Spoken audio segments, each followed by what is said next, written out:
are going to be down and he needs to make a run for it. But it looks like the side of Seoul is going to be in an extremely good position to catch some of these teams off guard because, well, as you can see, they have a couple of players right in front of them. They have a bunch of players behind them, and not to mention, they have two full squads on their left side as well, which is going to be 8-Pit. So Seoul, 8-Pit, as well as GXR, all really within, throwing distance of each other, and that is going to mean that we will be seeing a huge deal of gunfights and a lot of excitement coming through. But right now it's going to be a gunfight that is happening on the northern side of the zone. That is going to be OR and Red Owls going up against each other, as it looks like they're going to be trading blows. One player is going to be hitting the ground, that's going to be Vexy, as well as Survey hitting the ground. So 420 OP as well as Aditya and Destro, but that nade is going to take a lot of damage off Aditya, and Destro needs to make sure that he holds the position while his teammate is going to be going in for a heal for himself. Yeah, positions right now is a little bit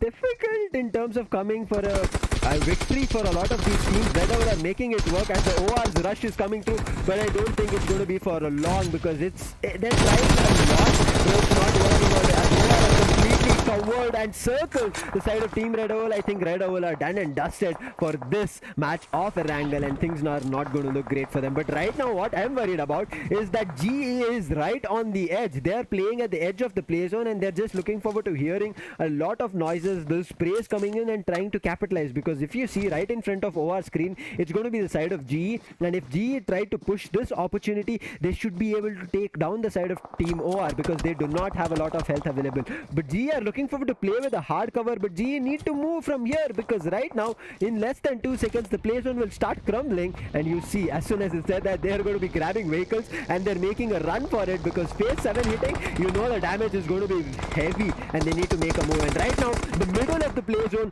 is where all the battles are being concentrated. Confused Zaman is down to his knees. Blazy also goes down to his knees as Soul spots them making a run to the play zone. Things are not looking great, but Soul will be able to get all their 4 players back to their feet. But OR also are losing players because the edge or the play zone advantage is better for the side of Team Soul.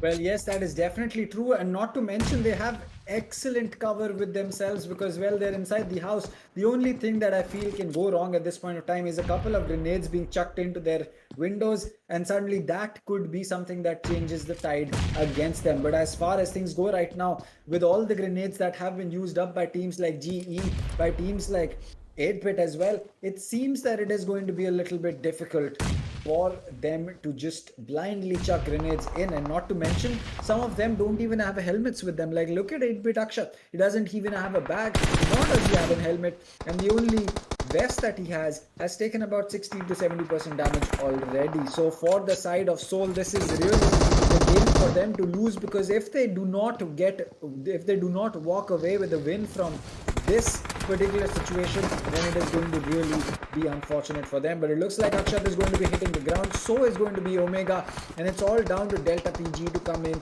and try and revive his teammates. But it looks like it's going to be the end of Akshat. Omega is going to be the only one left. PG is also going to get finished with a shot from Viper from so far away. Ultron is going to be getting the better of one more player, as it looks like Soul is all in. They have finally perfected the strategy for Erangel. The zone really favored them. They had the utility, they have the utility, and they have the positions now that GXR is also going to be having to deal with these problems. Anyway, on the ground, it's really just down to both these squads, because other than that, I don't really see anyone coming up with a win over here. They're going to be spotting one more player from, or rather 2 more players from Aztec. They're going to be knocking one of them down to the ground, and it's GXR versus Aztec going on for a little bit, but eventually whoever survives will have to deal with the 4 players alive from the side of Soul. And right now, if there's anyone who's looking really, really good to win this match out, it seems to be the side of Team Soul.